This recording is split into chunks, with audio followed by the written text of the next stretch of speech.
დაახლოებით 40-მდე ქალი ჩამოვწერე. ახლა 40 ქალის შესახებ ამ პერიოდში ვერ ვისაუბრებდით, ამიტომ ავირჩიე ისეთი ქალი 9 მათგანი, რომლებმაც აი ქვეყნისთვის ყველაზე კრიტიკულ მომენტში რაღაცა მნიშვნელოვანი როლი შეასრულეს. რაღაცის ავანგარდში იყვნენ, მაგალითად ეს სხვადასხვა სფეროში, ეს იქნება დიპლომატია, კულტურის სფერო თუ ასე შემდეგ.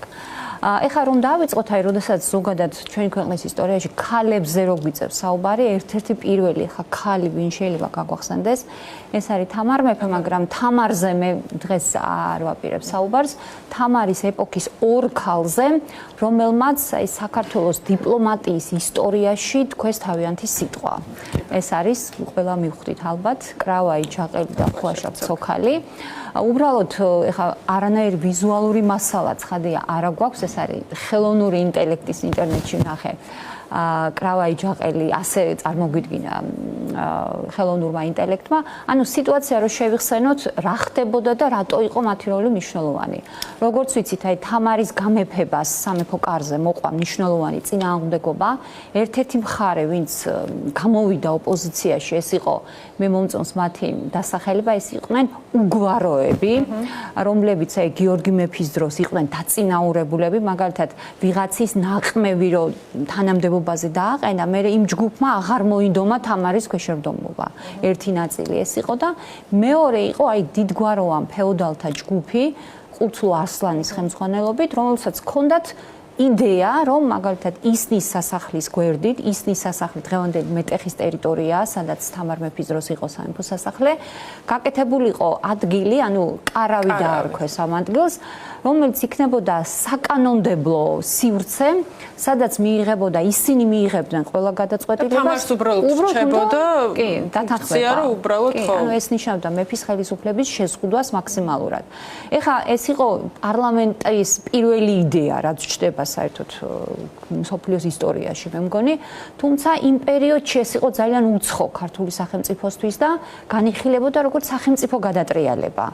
და თამარმა პირველ რიგში დააპატიმრა ეს ყულთლო ასლანი, რასაც მოყვა აი მწვავე რეაქცია მისი თანამოაზრეების მხრიდან. საქმე იქამდე იყო მისული, რომ ვინაიდან მათ დიდი გავლენები ჰქონდათ, ჯარის დიდი ნაწილი ჰქონდათ გადაბირებული, იგეგმებოდა შტურმი სასახლეზე, სამეფო სასახლეზე და აი თამარის სიჭკვიანი აი საიდან გამოჩნდა, რომ მან შეაფასა მათი ძლიერება, ანუ მიხვდა, რომ სიტუაცია იყო კრიტიკული და აი აქ ის თავისი ჯარი კი არ გამოიყვანა და რაღაც იმას კი არ მიმართა, გაგზავნა ორი ქალი მოსალაპარაკებლად. რომელიც აშკარად ძალიან სწორად შეერჩა. აი სკოლაშიც რო გავდიოდი, სულ ფიქრობდი, რომ აი რა ილაპარაკეს ამ ქალებმა ამისთანა. ნუ ფაქტია, რომ მათმა სიბრძნემ და ჭრიახობამ საოცრად, ანუ ესენი არ იყვნენ მაგალითად აი პატარა გოგოები, მაგალითად ერთი იყო სამცხის დიდგვაროვანი დიდებულის დედა იყო მაგალითად ეს ქალბატონი, კრავაი ჯაყელი და მეორე იყო ქართლის დიდგვაროვანი აზნაურის რატი სურამელის დედა.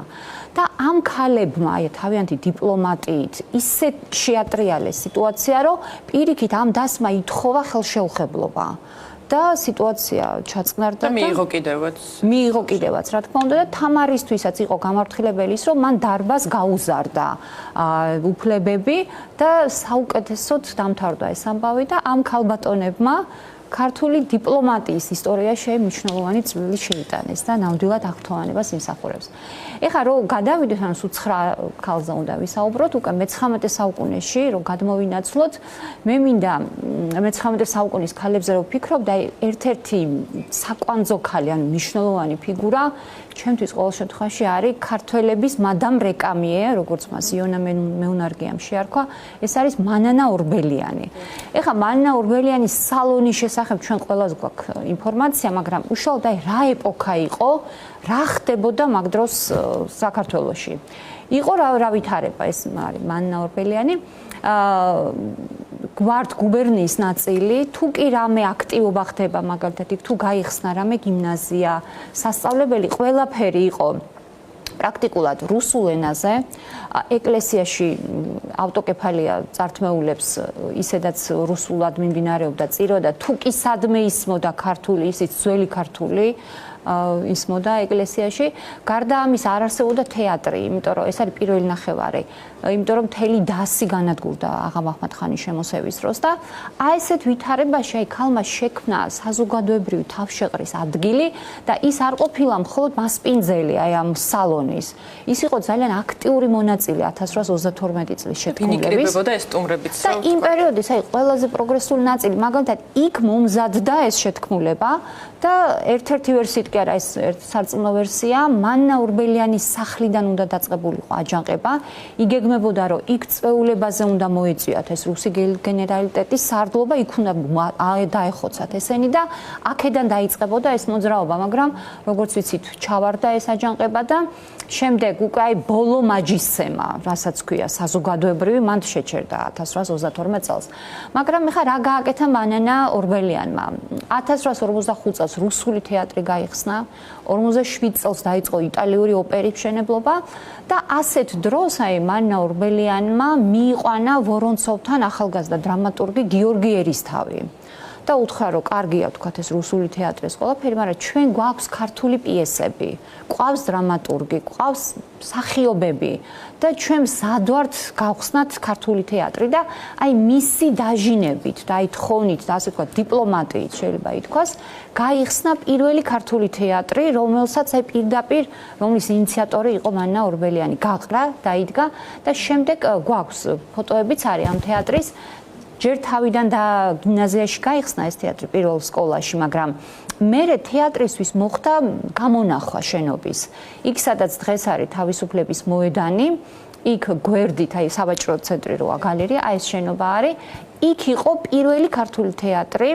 ქარვასლის თეატრი იყო ესეც და 1000 აი ასე გამოიყურებოდა. აი ძალიან საინტერესო არქიტექტურის შენობა იყო, მაგრამ სამწუხაროდ ეს შენობა დაიწვა და 1914 წლამდე იქ ფუნქციონირებდა ეს თეატრი. გარდა თეატრისა, მანანა ორბელიანის ინიციატივა იყო ჟურნალ ცისკრის გამოცემა. ეხლა ცისკარი ლიტერატურული გზით ცდილობდა ქართველებში, ანუ სახელმწიფოში ეროვნული თვითშეგნების განვითარებას და ცისკრის დამსახურებაა ის, რომ აი უბრალო ადამიანებმა შეძლეს, მაგალითად გაიცნეს ნიკოლოზ ბარათაშვილი, ბესიკი, სულხან-საბა, სხვა დროს ისინი გამოდიოდა ხელნაწერის სახით და ამაშიც აი მანანა ორბელიანს მიუძღვის დიდი წვლილი და აი ვფიქრობ, რომ ერთ-ერთი ისეთი საკვანძო ფიგურაა მანანა ორბელიანი. აი რა იყო იმის მიზეზი, როგორ ფიქრობ, რომ ამ ქალბატონის მიმართ კაცრი სასჯელი არის?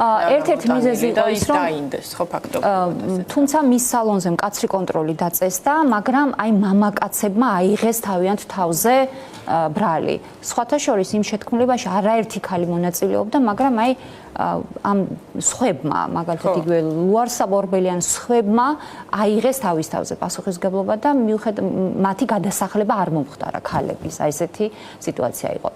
ეხლა კიდევ ერთი ქალი, რომელიც აი მე ვფიქრობ, რომ ისეთი იმსახურებს, რომ ცოტა ახლოს გავიცნოთ, ეს არის ვარინკა წერეთელი.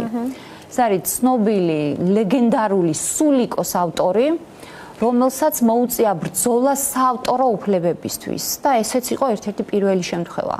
ნუ ეს ქალი გარდა იმისა, რომ ნუ ბრწყინვალე მომღერალი იყო და აკაკი იყო აღფრთოვანებული მისით, ეს იყო საზოგადო მოღვაწეც. და წერა-კითხვის გამავრცელებელ საზოგადოებასთანაც იყო მისი შექმნა პირდაპირ ზესტაფონში გახსნა, საკუთარ სოფელში სკოლა გახსნა ამ ქალმა და როდესაც გამოვიდა აკაკის სულიკო 1895 წელს აკაკიმ სთხოვა მას, რომ დაეწერა სიმღერა ამ ლექსზე და დაწერა კიდევაც, თუმცა რატომღაც ის ავტორად არ სახელდებოდა.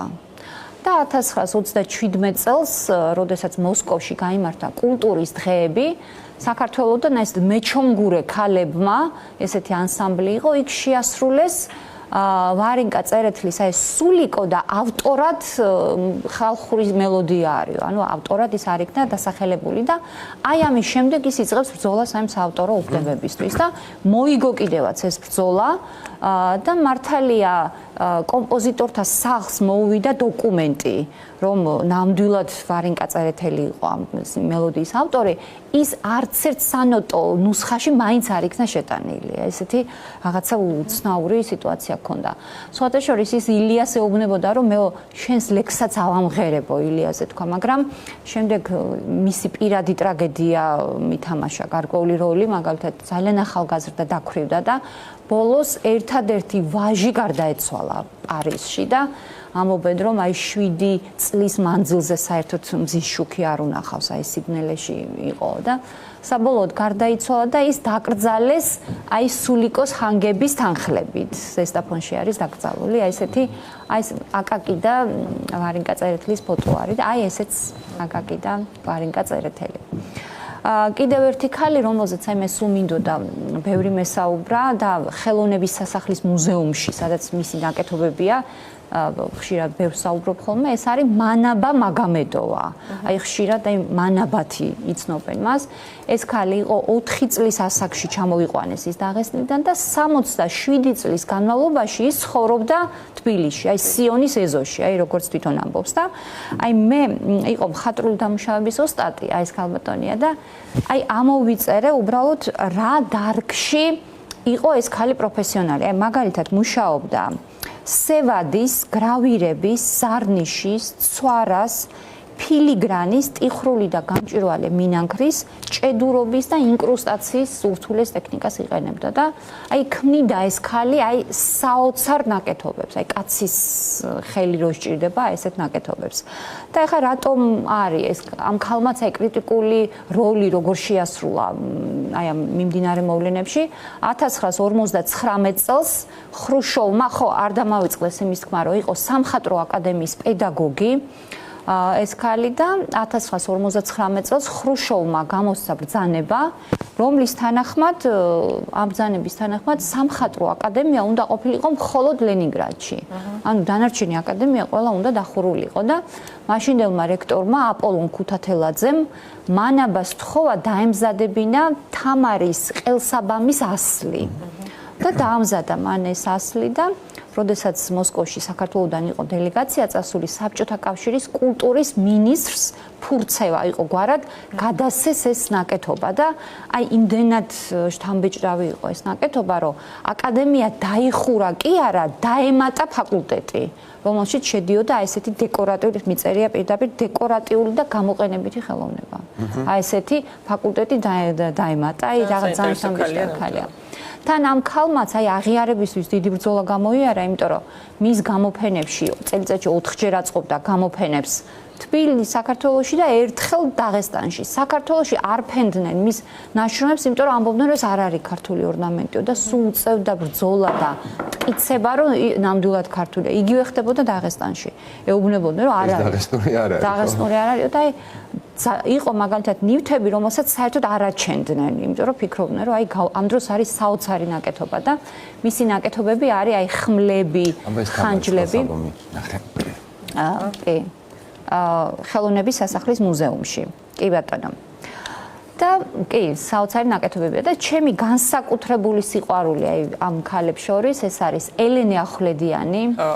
მე არ ვიცი ამ ქალს თბილისზე შეყარებული ამიტომ ალბათ აქედან გამომდინარე ლოგიკურიც არის. კი, ნამდვილად ეს არის ელენე ახვლედიანი, ეს არის საფრანგეთში პარიზში გადაღებული ფოტო, ეს არის ქეთო მაღალაშვილის მიერ შესრულებული ელენე ახვლედიანი, ეს არის მისი სახლ-მუზეუმი, რომელიც აი ქიაჩელის 12 ნომერში მდებარეობს, არის აი მართლაც საოცარი ადგილი, სადაც აი წამოსვლა აღარ უნდა ადამიანს და ეხლა რატოა ელენე ახვლედიანი განსაკუთრებული? ელენე ახვლედიანმა არა მარტო ნახატები დაგვიტოვა და ნამუშევრები, მან შემოგვინახა დოკუმენტური მასალა თბილისის შესახებ, არა მარტო თბილისი, მაგალითად კახეთი და აი ხედები, მას დაყავდა ჯგუფი ქალების და ისინი დადიოდნენ მთელი ქვეყნის მასშტაბით და ხატავდნენ ამ ხედებს და შემოგვინახეს ისტორია, არა მარტო საქართველოში.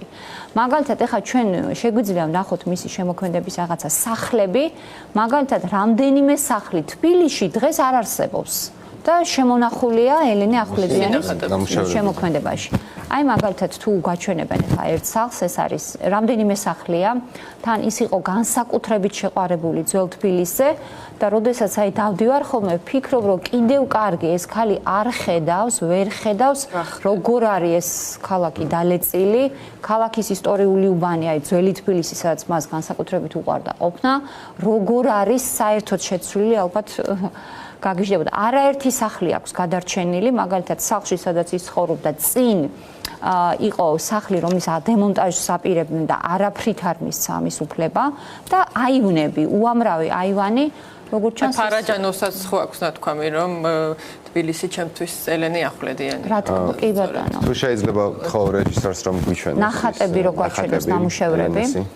სადაც არის აი არა მარტო თბილისი, სახლ-მუზეუმში არის შენახული ერთი ნახატი, სადაც არის ბრატისლავას ერთი შენობა, ნაგებობა, რომელიც დღეს არ არის და შემორჩენილია მხოლოდ ელენეს ნამუშევრებში.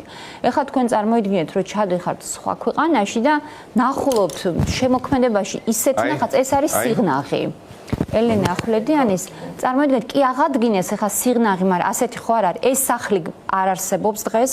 ეს სად იყო? ეს იყო ცირკის ტერიტორიაზე, აი ცირკი, სადაც არის მოპირდაპირე მხარე. ეს არის ბრატისლავა. ნახეთ, ეს შეუნახა ერს ქალაქის ისტორია. ეს არის კიდე სხვადასხვა ადგილები, აი ზოგი აქვს თუშეთი, აქ მიმავალი. აი ეს ადგილი არ არის, ეს არის ძველი თბილისი, მარჯვენა სანაპირო, მეტეხის მოპირდაპირე მხარეს. ის მეჩეთი ხო არ დგას ახლა და ის არც ერთი შენობა არ დგას. და ასეთი ნახატი არის უამრავი და საერთოდ ელენე ახვლედიანის ზამთარი კიდე ცალკე თემაა, ნუ არ ვიცი, ეს მართლაც აი მოვლენა არის ეს ხალი. როგორც კი ჩამოვიდა 1927 წელს ის არ წასულა. საქართველოსდან დარჩა საბედნიეროდ და ესეთი მემკვიდრეობა დაგვიტოვა. ეხლა ერთი ქალბატონი კიდე რომლის ბიოგრაფია მე ძალიან აღმაფრთოვანა, რას ამბობდით და არის მეჩეთი და სახურავია მუზეუმში გადატანილი, დანარჩენი აღებულია. ეს არის თამარ გამსახურდია. ამ ქალის ბიოგრაფია აი აღმაფრთოვანა მართლაც. ეს იყო აი ცირკის მოცეკვავეთა ოჯახში დაბადებული ქალი იყო, თვითონ მოცეკვავე ბალეტის, აი თბილისის არაერთ საბალეტო ნაწარმოებში, ანუ აქვს სპექტაკლში მონაწილეობა მიღებული და ამ ქალმა დატოვა სცენა 35 წლის ასაკში. არც საბალეტო სკოლა გაუხსნია მას და ჩაერთო სამოდელო ბიზნესში. გახსნა კიდევაც კომპანია და ლორ ბელენი ერქვა მის კომპანიას, ეს ევროპული ბრენდია რა თქმა უნდა და ყველაზე აი რისი წარმოება დაიწყო ამ ქალმა, აი თავისი ნიშა ჰქონდა იმისი, რომ მან დაიწყო აი კორსეტების შექმნა. და ვინაიდან მას ჰქონდა აი ბალეტში გამოცდილება და იყო აი მოცეკვავე, ანუ შექმნა ისეთი ტიპის ბალეტი, სადაც იყენებდა რეზინს, კაუჩუკს და რაღაც ისეთ ელასტიურ ქსოვილებს, რომ ალი ქალის სხეული ჩანდა როგორც სრულყოფილი, ანუ ესე ჩანდა, აი საოცარი კორსეტებია. საინტერესოა ვინ იყვნენ მისი მომხმარებლები, ეს არის განსაკუთრებით საინტერესო. აი ამ დროს ის გვაქვს, რა ქვია, ფოტომასალა არის, აი თუ ჩაგვირთავენ, თვითონ ამ თამარ გამსახურდიას ფოტოც არის და მისი მომხმარებლებიც. ერთ-ერთი პირველი ეს არის ჟაკლინ კენედი, რომლის წერილობითი სამადლობელი წერილიც არსებობს, რომელიც იყო აღფრთოვანებული ამ თამარას მიერ შექმნილი კორსეტით, ასევე როტშილდები და ყველაზე მთავარი მომხმარებელი მაინც თამარა გამსახურდიას იყო არა მარტო მომხმარებელი, მისი მეგობარი, ეს იყო მარლენ დიტრიხი.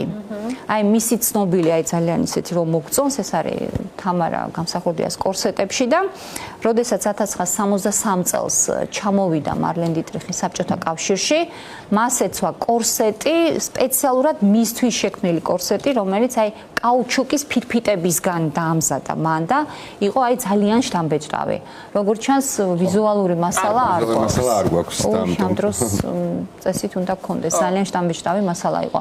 ძალიან სამწუხაროა ის, რომ ნიცაში გარდაიცვალა და მისი ეს უნიკალური კოლექცია კორსეტების არის დაკარგული. აღარ არსებობს. ფოტოებზე არის შემორჩენილი. მხოლოდ ფოტოებზეა შემორჩენილი და ფაქტობრივად რაღაცა ასაკის შემდეგ თლიანად გადაინაცვლა ამ ბიზნესში, ხო? 20-იანი წლებიდან ის კი საქართველოს ნიცაში გარდაიცვალა და აი მისი კოლექცია მოსკოვში იყო და მერე უკვე დაიკარგა. ძალიან ისეთი სამწუხაროა.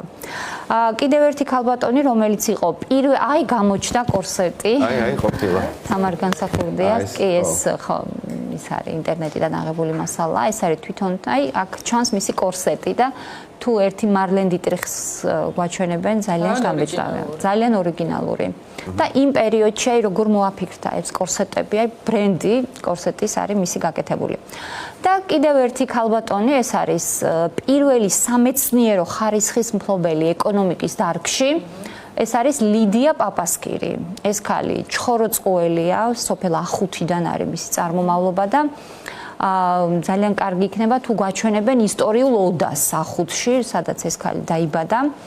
და ეს ოდა დღემდე ფუნქციონირებს, ანუ 200 წლის ოდა არის და საინტერესო რა არის, აი ამ ოდაში მაგალითად მამამისმა ანტონ პაპასკირმა გახსნა სკოლა მანამდეც იყო ახუთში, მაგრამ ერთ-ერთი პირველი სამრევლო სკოლა ამ ანტონ პაპასკირის გახსნილია და არსებობს აი საგაზეთო ამონაწერები, რომ ამ სკოლაში წიგნები ჩაიტანა იაკობ გოგებაშვილმა 30 წიგნი ყავს ჩატანილი იაკობ გოგებაშვილს და თვითონ ეს ანტონ პაპასკირი, ანუ მამა ლიდია პაპასკირის იყო ძალიან დაკავშირებული წერა-კითხვის გამავრცელებელ საზოგადოებასთან, ილიას თანამოაზრე იყო და ნუ ძალიან ისეთი კაცი და მოკლედ შენ გისაუბრია ოღონდ როცა ოდებს განვიხილავდი ჩვენს რუბრიკაში მაშინ.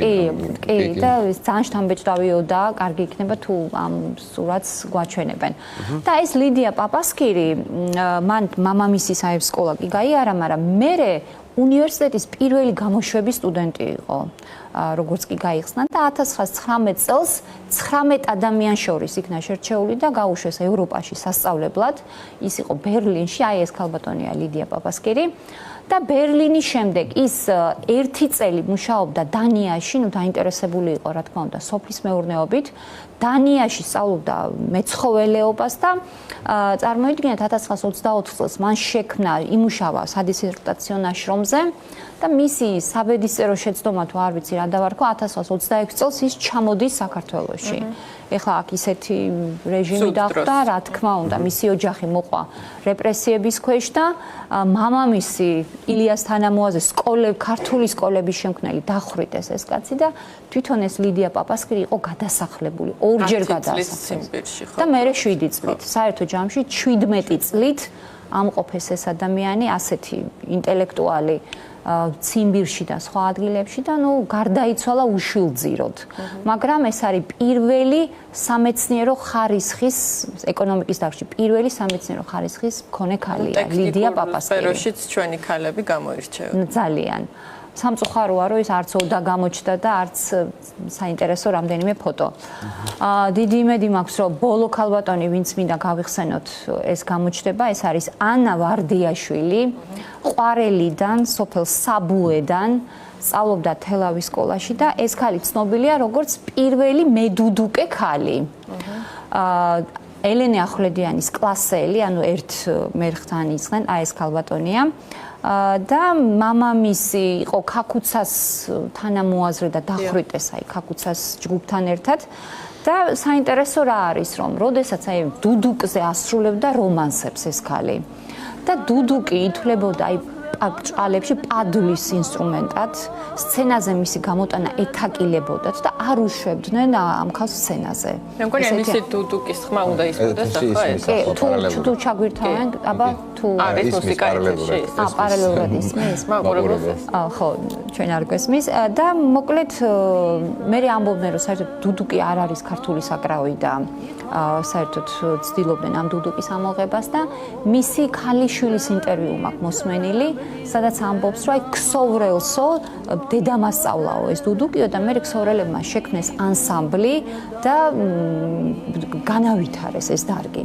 და სამწუხარო ის ფაქტია რომ 200 სიმღერა აქვს მას დაწერილი და მხოლოდ 10-ია გადარჩენილი. მაგალითად ერთი არის ჩემი გმირი გიწოდე, აი ყველამ რო ვიცით ეს სიმღერა. ანა ვარდიაშვილის დაწერილია და მისი პირველი შემსრულებელია. არ ვიცი ეთერში სავარაუდოდ ალბათ ისმის ძალიან შთამბეჭდავი მისი ხმა და დუდუკი. ნუ დაახლოებით ახლა ეს 9 ქალბატონის შესახებ მოგიყევით. ვისი ბიოგრაფიაც, რა ვიცი, მე ვფიქრობ, რომ შთამბეჭდავია, მათ ყველამ აი რაღაცა თავიანთი სიტყვა თქვეს ჩვენი ქვეყნის ისტორიაში და ამით არ ვთავდება ძალიან ბევრი ქალი. ხო, ნუ ახლა ამ ეთერისთვის როგორც ჩვენ თქვი, 9 ქალბატონზე ვისაუბრეთ მხოლოდ და ნუ კიდევ რაღაცა დროს ქართველი ქალების თემა გავაგრძელოთ აუცილებლად. და ძალიან სიმბოლურია, რომ ჩვენს დღევანდელ პროტესტსაც, ასე ვთქვათ, ქალის სახე აქვს. კი, ქალის სახე აქვს, ქალის ხმა აქვს, სტუმრად ყავდა ნინო ჟვანია. აი ხმაც ისმის და ჟვანიაც დღეს რომ დადის აქციაზე მის დოლზე უკრავს პარალელურად ეს ძალიან მნიშვნელოვანია. ზოგადად ქალის როლი ესეთ გადამწყვეტ მომენტებში ეს იქნება პროტესტი, დიპლომატია, ისტორიულადაც ძალიან მნიშვნელოვანი იყო და ხო, ქალს შეუძლია სიმშვიდის დამყარება განსხვავებით კაცებისგან. რეჟიმის წინააღმდეგაც ქალების ბრძოლა გვახსოვს დავით რუსული კანონმდებლობის